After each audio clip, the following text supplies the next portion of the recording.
Today let's make coconut chutney. It can be served with idli, rice, dosa.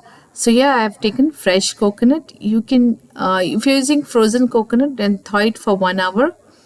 And to this we are going to add cilantro. Usually I make use of the cilantro stalks in my chutney.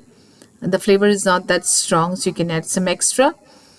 I have soaked chana dal. I've soaked it for 1 hour. It will add creaminess to this chutney. Ginger and green chilies as per your taste. These are spicy ones. Tamarind. If you don't have tamarind, you can use lemon juice. 1 teaspoon. Salt. And we are going to put some water and blend it. If you don't have soaked chana dal, you can add peanuts also. That will add a nice flavor and texture also. So I'm blending it to a fine paste, and then it's ready. Now it's time for seasoning. So we're doing simple seasoning with oil. I'm taking coconut oil, any oil of your choice.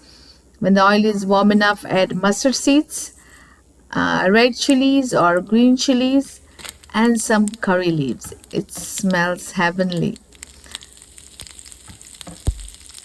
And add it to the chutney.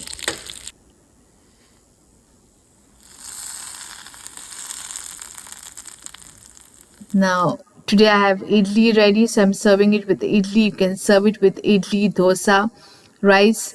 This will remain in the refrigerator for about 2 to 3 days. If you want it longer shelf life, then put it in the freezer. So try this out and let me know if you have any questions or comments.